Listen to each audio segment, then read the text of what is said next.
In the cold silence of deep space, far away from Earth, a small human outpost floated near the edge of the galaxy. It was called Outpost Delta, and it was not important to most people. Just a place where scientists and soldiers watched the stars and listened to space signals. But today, something happened that no one expected.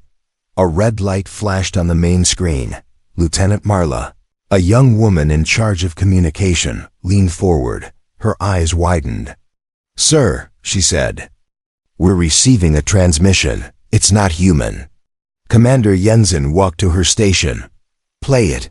The screen showed a strange static, then a clear voice, cold, powerful, and female. "This is General Shira of the Kurok Empire. I surrender, but I will speak to no one, except a human named Eli." The entire command room went silent. General Shira was not just any alien. She was the most feared warrior in the galaxy. Half machine, half alien, her name was known in every star system. She had destroyed space fleets, conquered planets, and never lost a battle. The Kurok Empire, her home, was one of the oldest and strongest empires in space. Their emperor ruled with fear, and Shira was his sword. No one believed she could ever surrender. And now she was asking to speak to a human, not a general or president, just someone named Eli. Earth Command sent a message to Outpost Delta. "Delay her, stall her, do not let her enter human territory. We must confirm this is not a trap." But it was too late. An alien ship, black as night and shaped like a blade, entered human space. It moved silently, without weapons ready, no shields, no threats. A shuttle came out from the ship and landed quietly on Outpost Delta's landing bay. Everyone watched from behind thick glass walls. Soldiers aimed their weapons. Scientists held scanners. Then the door opened, and she stepped out. General Shira was tall and strong, with silver skin that reflected light. Her eyes glowed faint blue, and strange alien symbols moved across her armor. Her presence was heavy, like she carried war itself with her, but she held no weapons. She looked at the humans in front of her.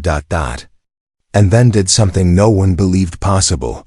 She knelt. She went down on one knee, lowered her head and said, "Bring me Eli.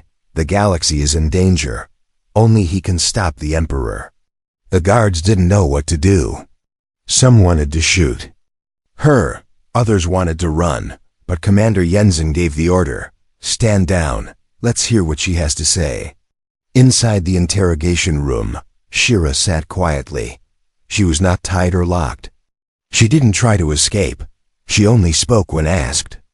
About Eli. Eli was once touched by something old. "Something powerful," she said. "You thought he was human, but he is more." They searched every record. No soldier named Eli. No scientist named Eli. No one. "Are you sure he exists?" Marla asked. Shira looked at her, calm and certain. "He exists, and he is the last key." Then she looked out the window. "The Emperor knows Eli is alive, and he will come for him. Your planet will burn." Meanwhile on Earth, far away from the stars, a young engineer named Eli Ward was working late in a small lab. He was a quiet man, smart kind, but not famous. He lived alone. His past was a mystery, even to him. No family, no early records, just ... A strange scar on his neck and dreams he could not explain. That night, as he worked, his screen blinked. A message appeared in strange symbols he had never seen. But somehow, he understood them. "She has arrived. You must remember who you are." His heart raced. He didn't know it yet, but his life was about to change forever. Back at Outpost Delta, Shira stood again. Her voice echoed in the room. "You don't believe me now, but soon the sky will burn. When that happens, remember this. I did not kneel to beg. I knelt. T.O. Warren." Outside the window, stars blinked like cold eyes, and somewhere beyond them, the Emperor had already begun his move. Before she knelt, before she surrendered, before she spoke the name Eli. She was the galaxy's nightmare. Her name alone stopped wars. Her armor had never been cracked. Her face had never shown fear. She was General Shira of the Kurok Empire, the woman who led 1,000 battles and never lost a single one. And now, she sat quietly inside a human base, hands folded, waiting to speak to a man no one had heard of. The humans couldn't believe it. Why would the strongest alien general come here to surrender? Is this a trick? Is she spying? But Shira said nothing more, not until Eli arrived. She only whispered once, "If you delay too long, you won't have a planet left to defend." Far away, hidden deep in the nebula archives, was a record. Most had forgotten it. Many believed it was fake. It was the story of a child project, a human child created not by birth, but by a machine. Ago, the Emperor of Kurok had ordered a secret experiment. He wanted a weapon that looked human, but could control energy with his mind. The plan failed, or so they believed, but now Shira had come forward with a shocking claim. That child survived. His name is Eli, and your Earth is keeping him, without knowing what he truly is. Commander Jensen listened quietly. He was a soldier, not a believer in strange tales. "Why did you come?" he asked. "Why not send a message and stay with your fleet?" Shira looked straight at him. "Because if I sent a message, no one would believe it. But if I knelt before a human, the galaxy would listen." Back on Earth, Eli Ward stood in front of his bathroom mirror, staring at the scar on his neck. He had always wondered about it. It wasn't a cut. It was too perfect, a circle, like something had been placed inside him. His childhood memories were blurry. No baby pictures. No school before age 10. Just flashes of stars.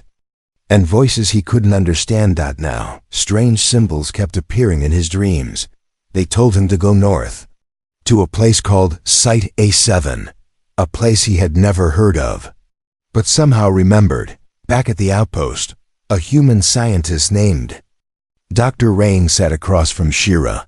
He had studied alien psychology for 20 years. But now he felt like a student again. "What changed you?" he asked. "You were the Emperor's favorite general." Shira closed her eyes for a moment. Then she told a story. Years ago, during a mission on a broken moon, Shira had found a hidden lab, one no one was supposed to know about.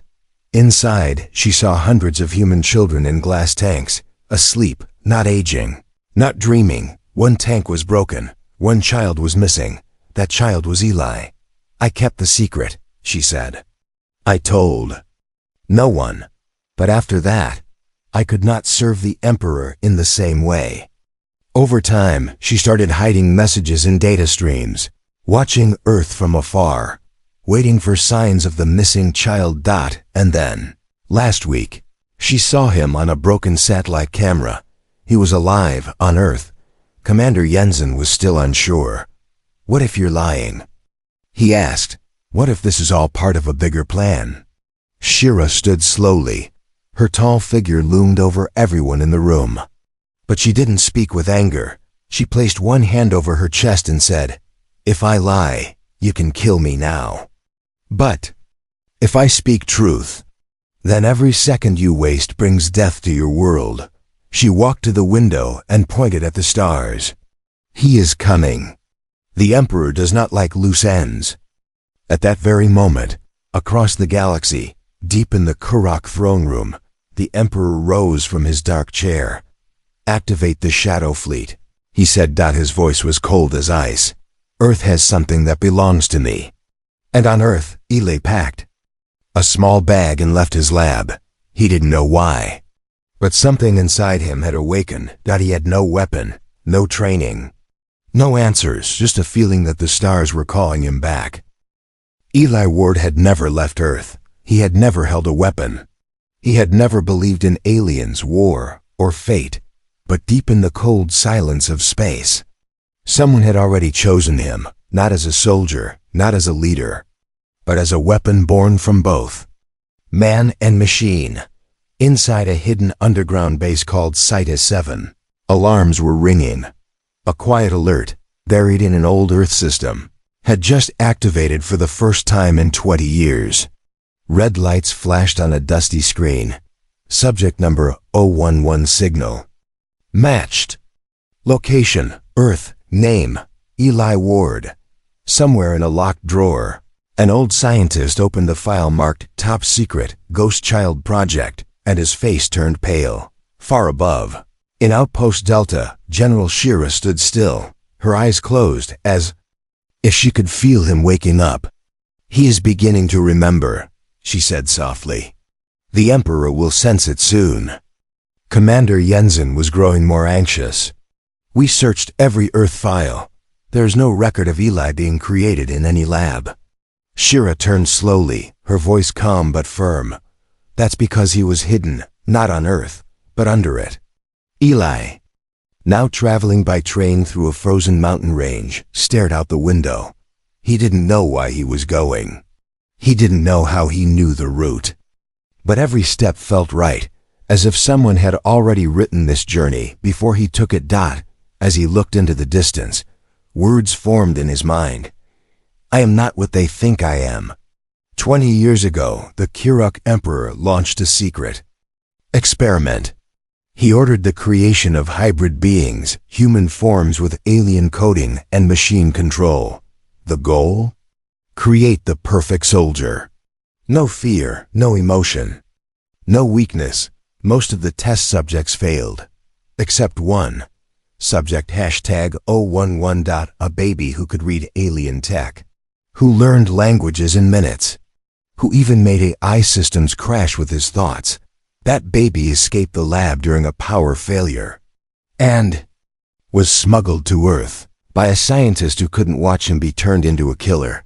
Now that baby was a man named Eli, and the Emperor wanted him back. In deep space, the Kiruk Shadow Fleet activated. 10 massive warships shaped like blades turned toward Earth. Inside the command room of the lead ship, the Emperor's voice echoed. "Do not destroy the planet, not yet. Bring me the boy alive. He holds my greatest secret, and my greatest failure." Meanwhile, inside Outpost Delta, Shira was growing restless. "I must leave," she said. "He will need help unlocking." "What's inside him?" Dr. Rain looked worried. "What's inside him?" Shira stepped forward. "A map, a code, and a weapon. He is not just human. He is what the Emperor fears most, a mind that cannot be controlled. If he unlocks his full memory, even I don't know what he'll become." In the mountains, Eli reached an old bunker. The door opened without a key. Inside, lights flickered on by themselves. A voice, digital but familiar, spoke in his head. "Welcome back, subject number 011. He didn't move. He didn't speak. The machine continued. "You were created by the stars. You were hidden by time. Now it is time to wake up."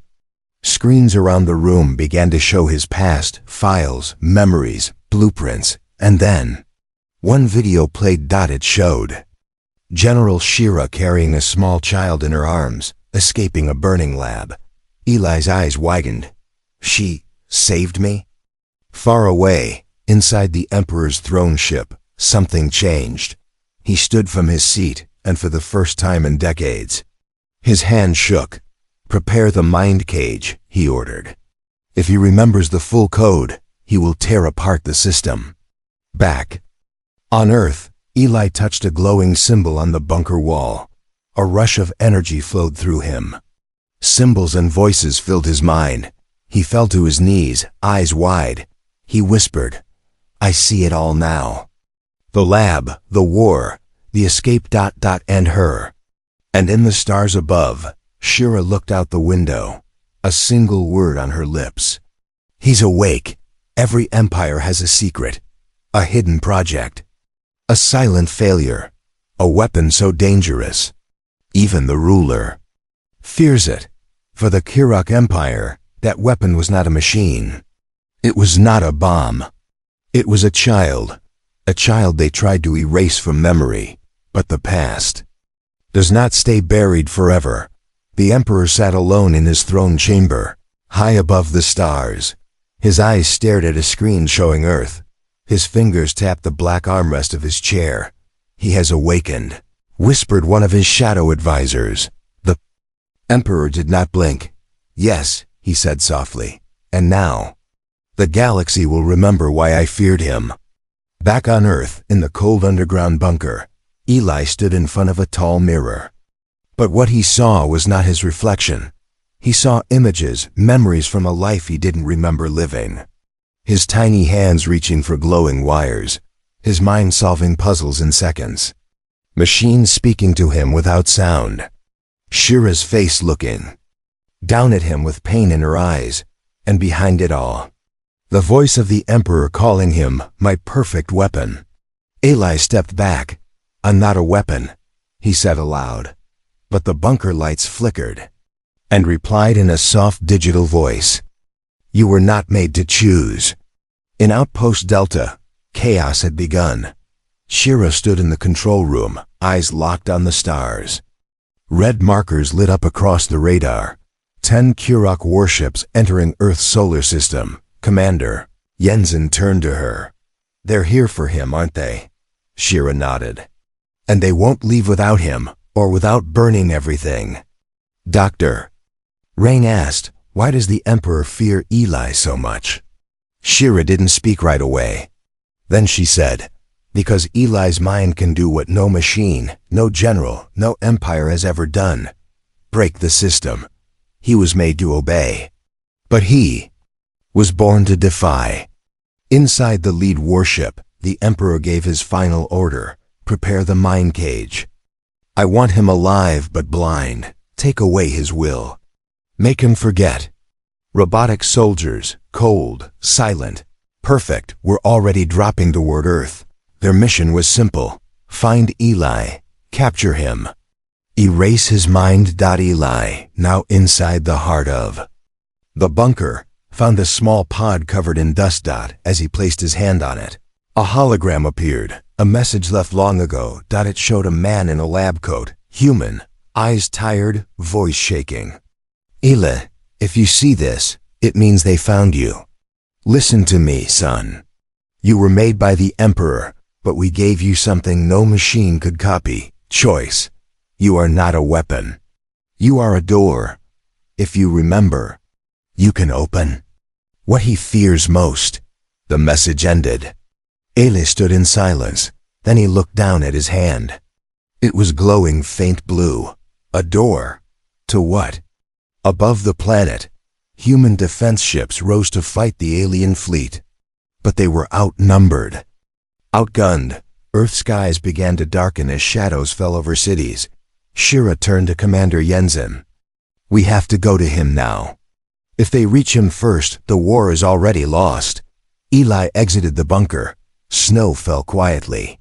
The wind howled. In the distance, he saw lights in the sky, alien dropships falling like shooting stars. And then, a soft voice behind him.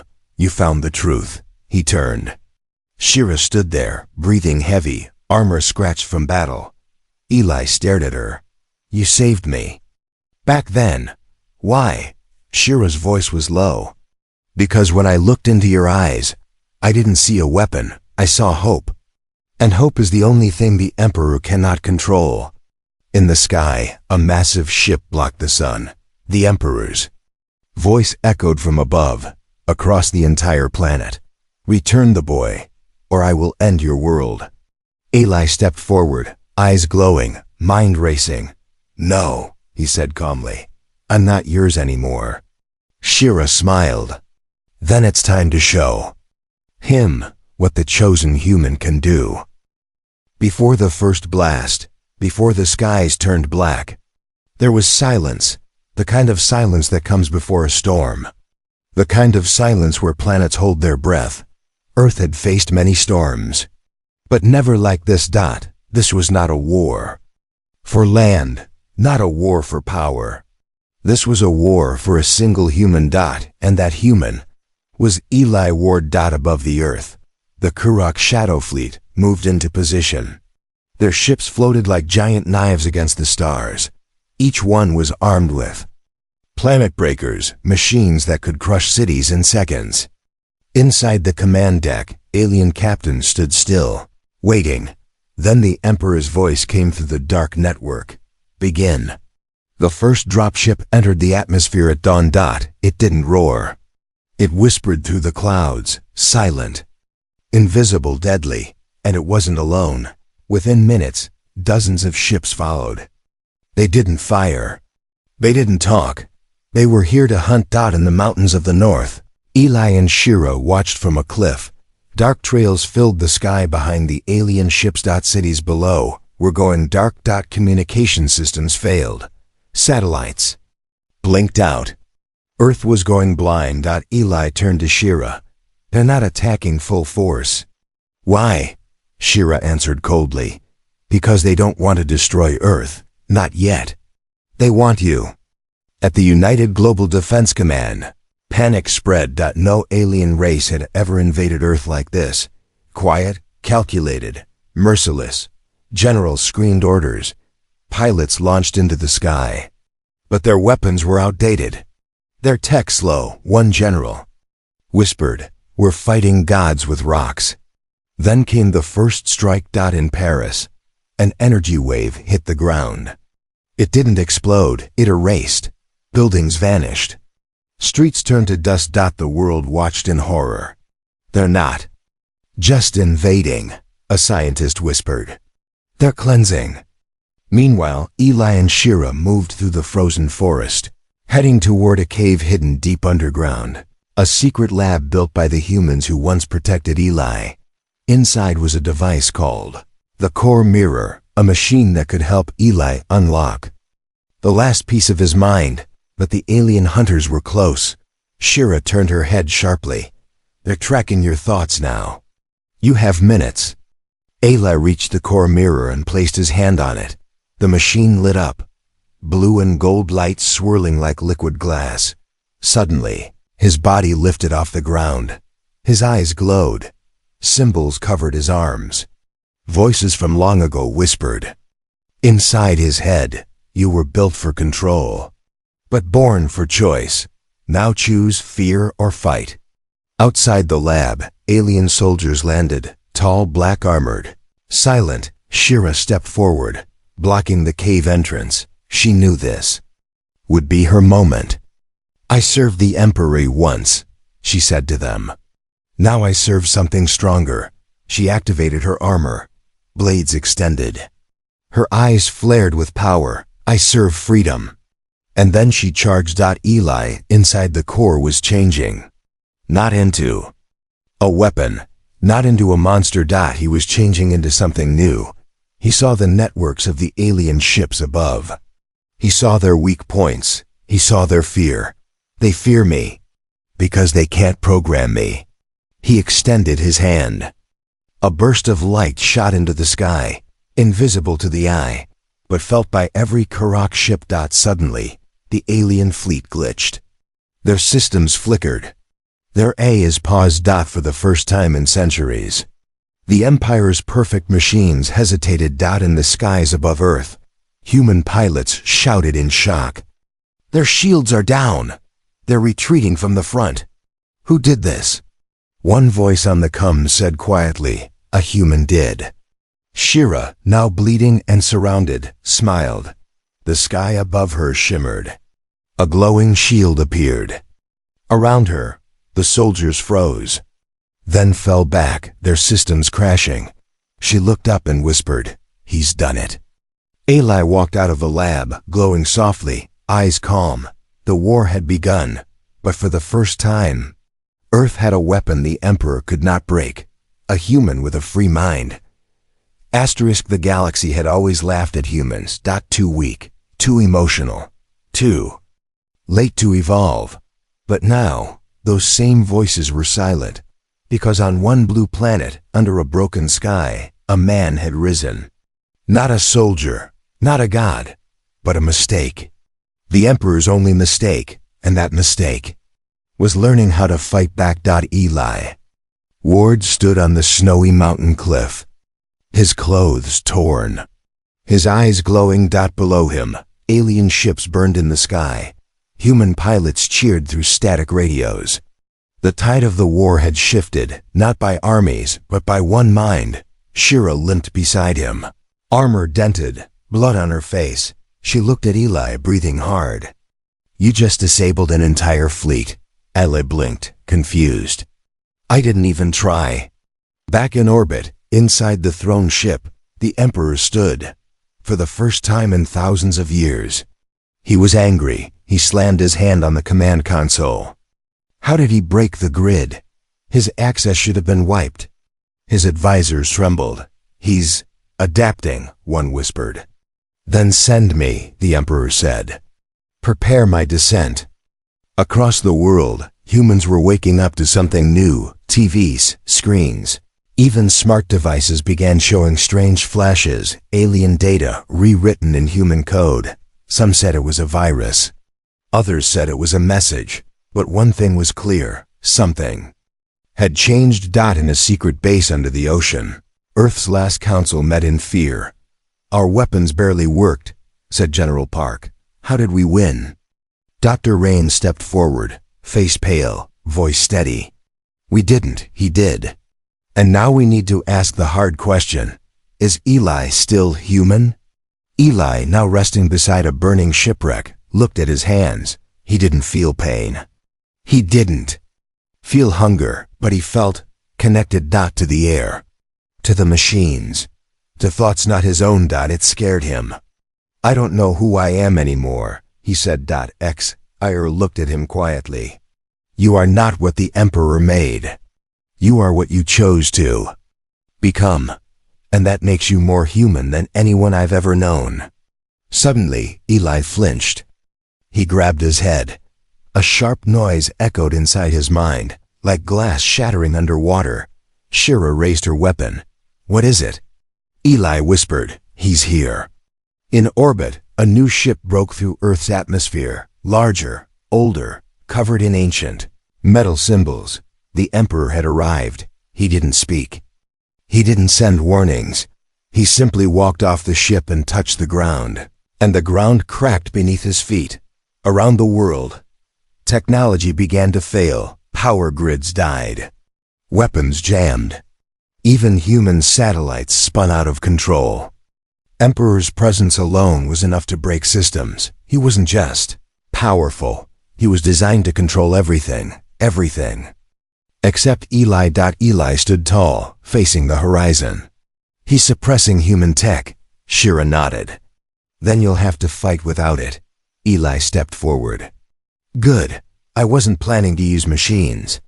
They moved toward the city ruins, where the Emperor now waited. People watched from shelters, news drones capturing every second. Some whispered, "That's just a man." "No, that's the boy who made a god kneel." The final meeting began not with words, but with silence. Eli stood across from the Emperor. The stars above grew dim, like they were afraid to watch. The Emperor's voice finally broke the stillness. "You were never supposed to grow. You were my design, not my rival." Eli's voice was calm, steady. "You gave me thought, but you couldn't control what I felt. That's where you lost. You built a machine, but I became a man." Then, the ground cracked. Light exploded from both minds. Not fire, not lasers, pure code, pure thought. Buildings shattered, just from the pressure of their presence. But where the Emperor's power was cold and sharp, Eli's power was warm, messy, alive. He didn't follow patterns. He broke them, and in that moment, humanity fought not with steel, but with soul. And Eli, the broken boy who was never meant to survive, was no longer running. He was rising. In every story about war, people ask, who fired first? Who died bravely? Who won the fight? But this war will be remembered for something different, because the galaxy's most powerful being, the Emperor of the Kiruk Empire, did not die. In fire, he surrendered, and he did not kneel to a fleet, not to a world, not to a machine. He knelt to a human, The battlefield was silent. Two figures stood across from each other in a ruined city. Warlord, the chosen human, and the Emperor. A god of metal, fear, and perfect control. No weapons. No armies. Just two minds, clashing like planets. The Emperor made the first move. He sent a storm of mental pressure. Code, commands, control signals that could bend machines to his will. He had ended rebellions with thought. He had wiped minds with a whisper. But Eli did not fall. His eyes flared with something no AI could copy. Emotion, pain, hope, anger, love. You made me, Eli said, but you couldn't break me. Across Earth, people watched. In bunkers, on rooftops, through broken screens, they saw the storm above the city. Two minds fighting in a silent war, felt by every sensor, every signal. One cold, one alive. The Emperor's voice echoed through the world. You were my design. I am your purpose. Eli replied softly, then you failed. He raised his hand, and the energy around them shifted. The satellites the Emperor shut down, rebooting. The machines he silenced, reawakening. The humans he ignored, rising. Eli wasn't fighting alone. He had become a conductor of chaos and life, the one thing the Emperor never prepared for. Free will. In the skies above, Kurok ships began to malfunction. Their perfect code couldn't keep up.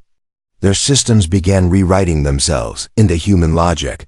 On board one warship, a Kurok AI spoke its final words. Error, identity conflict, switching allegiance. The Emperor tried one final strike. He lunged. A flash of energy meant to erase Eli's mind completely. Eli caught it. He didn't return fire. He didn't destroy the Emperor. He simply showed him visions of Earth, music, laughter, struggle, humanity at its worst and best. You wanted perfection, Eli whispered. We chose messy. We chose to feel. That's our strength. The energy faded. The Emperor dropped to one knee. His power flickered. His voice broke. What are you? Eli stepped forward, calm as the wind. I'm not your weapon. I'm your lesson. And just like that, the Emperor lowered his head. The galaxy's most feared ruler surrendered. Not to force, not to fear. But to the one thing he could never build. A human soul. Days later, alien warships left Earth. Without a fight, the Kurok army stood down. The Shadow Fleet was disbanded. Earth was no longer a forgotten planet. It became a symbol, a reminder that flesh and feeling had defeated metal and control. Eli didn't stay in the spotlight. He returned to the mountains. Quiet, watchful. Some say he could still hear signals from deep space. Others say he was rewriting the stars themselves, but General Shira knew the truth. He's not trying to lead, she said. He's making sure no one else becomes what he was meant to be. And somewhere in the stars, a child looks up. Not at a conqueror, but at a name. Written in light, Eli Ward, the human who made a god kneel.